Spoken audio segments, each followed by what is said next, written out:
Welcome back.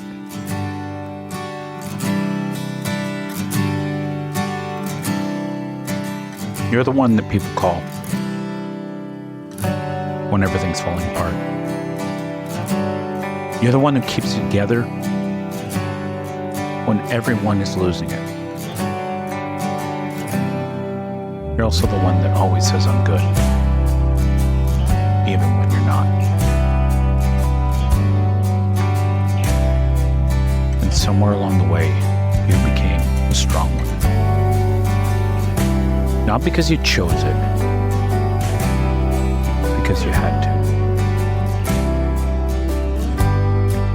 But here's the truth that no one talks about. Sometimes being the strong one comes at a cost.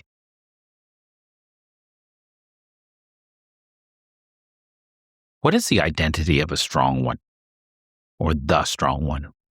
Let's define it. Kind of like this. Being the strong one doesn't mean you don't feel pain. It actually means you learn how to hide it. You learn how to ignore it. You learn how to pretend in front of people that everything's good. And sometime in your life, you learned how to carry more than your share.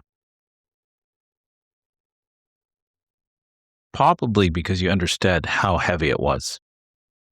And you didn't want anybody to have to go through what you went through. You learned how to stay calm in the chaos. Maybe because you grew up in a house where your parents were fighting. Maybe everybody was fighting. Maybe it wasn't comfortable. Maybe it felt dangerous. Maybe you felt that if you were the one, if you could keep everybody calm, then there wouldn't be a fight. And you were the one that would support everyone. But you never needed it. And over time, people started to rely on you for that. And they really admired you, like your strength, the way you had it all together. They respected how strong you were. And they came to depend on it. But what they don't see is this. Strength became your identity. And when strength becomes your identity, you stop allowing yourself to be human. You don't allow yourself to be afraid. You don't allow yourself, pretend you're not afraid.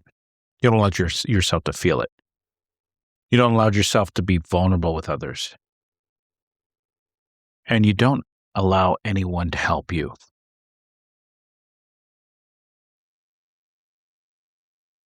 The truth is, nobody wakes up and decides, I want to carry somebody. I want to carry everybody.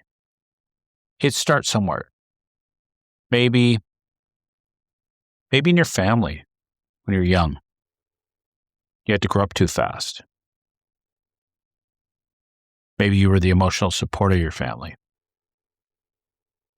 Maybe you learned early that your feelings didn't matter. And maybe you were praised for being mature. All these things hit home with me. When I was young, my older brother wasn't very responsible. And I was the middle brother. The younger brother was too young. So a lot of the weight fell on me. Not just the weight to get things done, accomplished. Both parents worked, so somebody had to get dinner on. But also in the area of grades, my B's weren't enough, or my older brother's C pluses were. And my little brother was just too young. I don't remember being an emotional support for anyone in my family. But maybe that comes from growing up in a family of 3 boys, where emotional support wasn't something you really look for. But I do remember how my feelings didn't matter. I grew up in an era of toxic masculinity. Big boys don't cry. Stop crying or I'll give you something to cry about. It was interesting. It's like I used to said, tell my parents I was sad, and they said, you have nothing to be sad about. So there was something wrong with being sad. But I learned that I could say I was sick, and it was okay to be sick. This is pretty fascinating, eh? And yeah, that's praise for being mature. I had to grow up. And I know I adapted. And this created me as the fixer. Anybody had problems, I'm the guy. You got a guy. Anybody having a tough time, I was there, right? They needed something done physically or they needed emotional support. I was the person. I was also the guy who had it all together, kind of calm. I didn't fly off in the handle. I didn't get upset. And I was honestly the dependable one.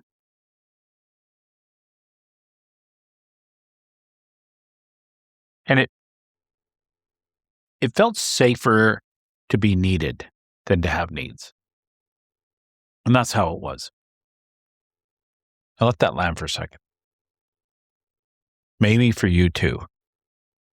Maybe it felt safer to be needed than to have needs. But there is an invisible weight to being the strong one. And the part that people don't see is being strong doesn't mean you're not tired. It means you're tired, but you keep moving anyway. You carry your emotions, other people's emotions, responsibilities no one else steps up for. It's like it's a beautiful thing to be an empath, to be compassionate. And it does make a difference in the world. And over time, you stop asking, how do I feel? You start asking what needs to be handled. Because life just becomes a series of tasks. And life becomes a series of who can I help? Who needs help? And after a while, you just become basically a machine of responsibility. But inside, you feel turmoil. You feel exhausted.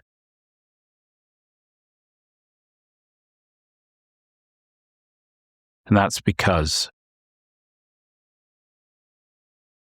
the truth is, when you're the strong one, you don't process emotions. You just postpone them.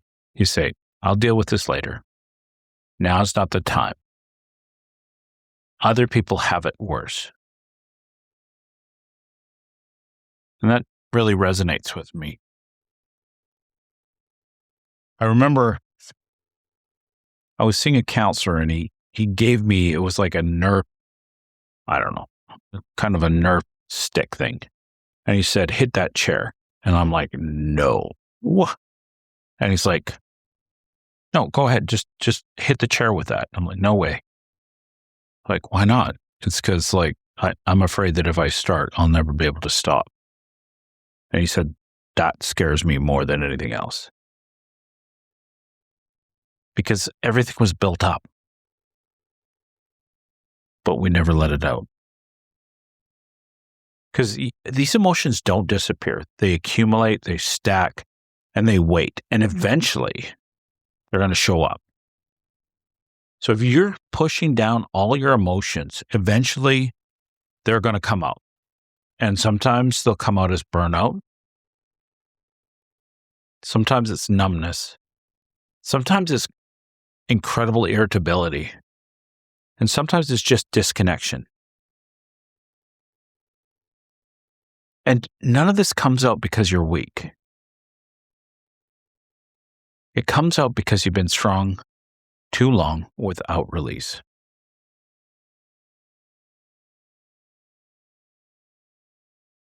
The other ways it can come out, it can come out as depression. It can come out as anger pointed at people who don't deserve it. You ever heard the quote that says, you need to deal with your stuff so you don't bleed on people who didn't cut you? If somebody cuts you off in traffic and you're so angry, you can't understand why you're so angry. Or somebody does the smallest thing and you blow up. This is about unprocessed emotion. This isn't about them or the situation. So you need to find a way, a pressure valve, a way to let some of this out so it doesn't affect you so much. I don't know, I learned a technique years ago that said, if you're full of like sadness or anger or frustration, and you're afraid that if you started showing it, that it would be an endless supply of it. And somebody told me you could imagine like a valve. So, you know how you turn on a hot water tap, same thing with your emotions.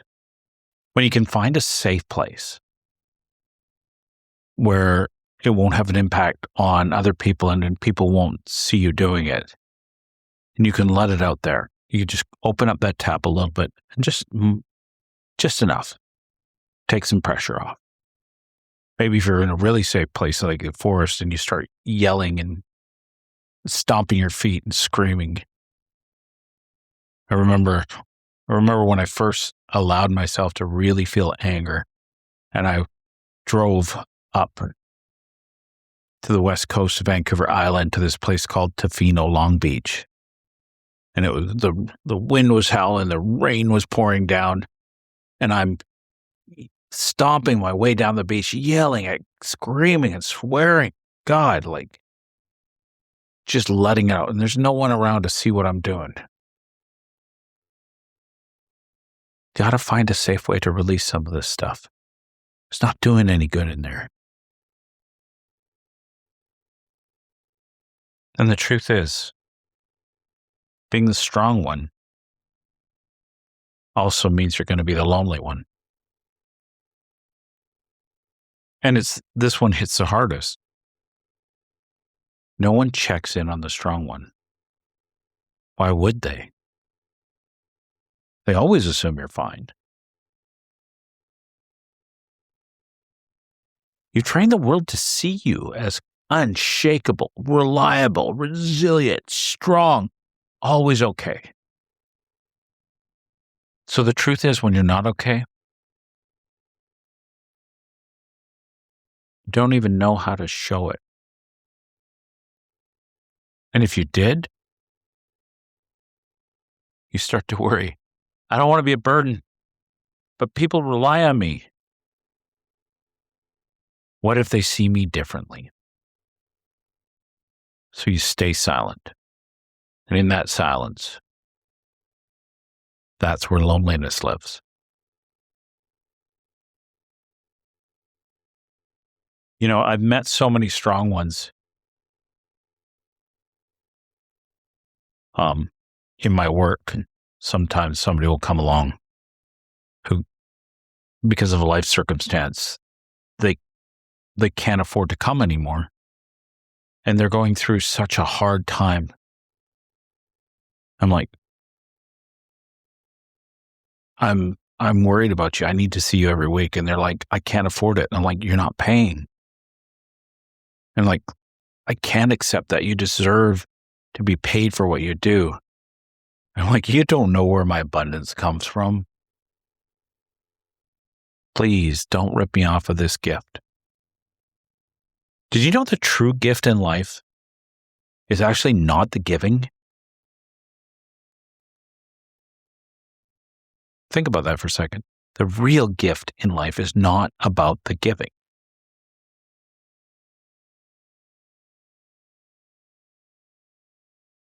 It's about the receiving. When you give to somebody, that's kind. Yes. But there's a bigger level of that. When you allow somebody to give something to you, when you receive it, that's the bigger gift. Okay, that doesn't make any sense, Kimen. What are you talking about? No, think about it. When you're able to give somebody something that really has an impact or makes a difference in their life, how do you feel about yourself in that moment? Pretty good, huh? Why would you rip another person off of that feeling just to be the strong one? There is a gift in receiving. You got to give your people a chance to give to you too. Because if you don't, you're going to hit a breaking point. And every strong person has a moment when they think, I don't know how much longer I can keep doing this. Not because life is too hard, but because they've just been carrying it alone for too long. And at some point, the breaking point comes, and it doesn't always look dramatic. Sometimes it looks like losing motivation, pulling away, feeling numb, not recognizing yourself. And that is not failure. That is your system saying something needs to change.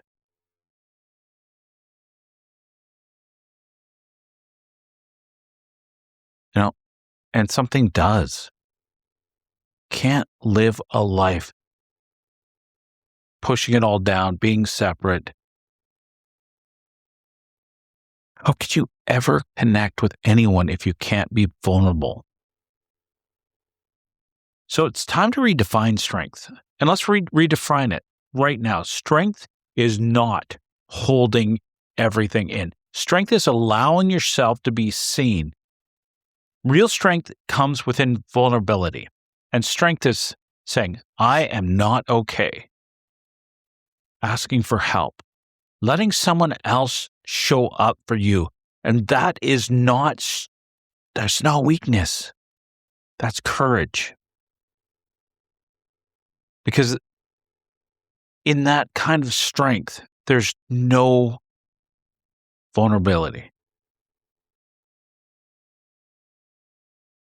It doesn't take courage to be in that kind of strength. It takes courage to be vulnerable. And the truth is, allowing yourself and choosing to be vulnerable and sharing it with somebody, that's the strongest thing you can do.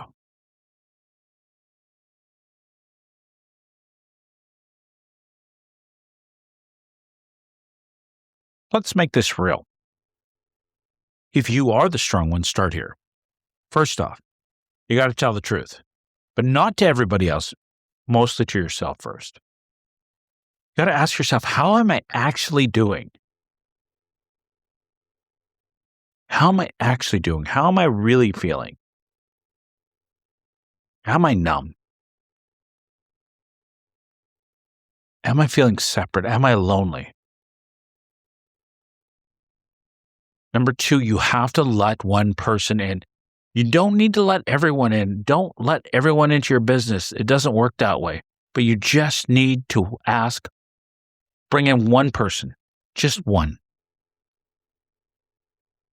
Number 3, you got to stop over-functioning. Sometimes you got to let people handle their own struggles.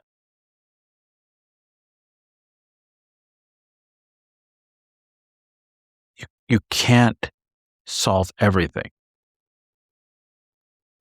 Not at the cost of yourself. 4, you need to schedule some emotional check-ins, not just tasks, not just goals, because your feelings matter too. 5, you got to redefine your role. You're not just the strong one. You're also human, emotional. You're worthy of support.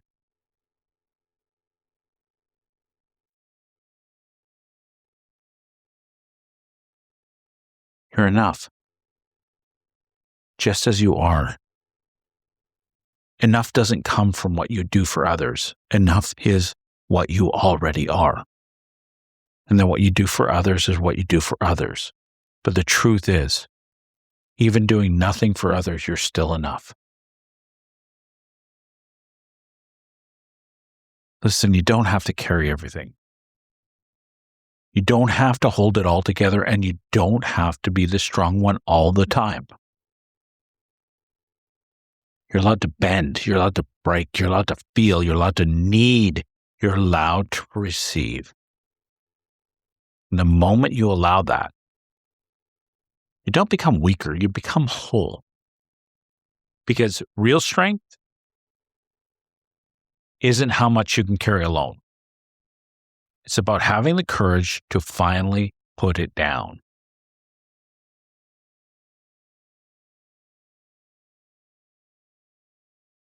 So if you're the strong one, let someone in. Allow yourself to receive. And keep building your own inner advocate. Thank you for listening to this episode of Your Inner Advocate, a podcast by Kimen Peterson, formerly Conversations with Kimen. If you found value in today's episode, please follow, like, and share the podcast with someone who you think may benefit from it.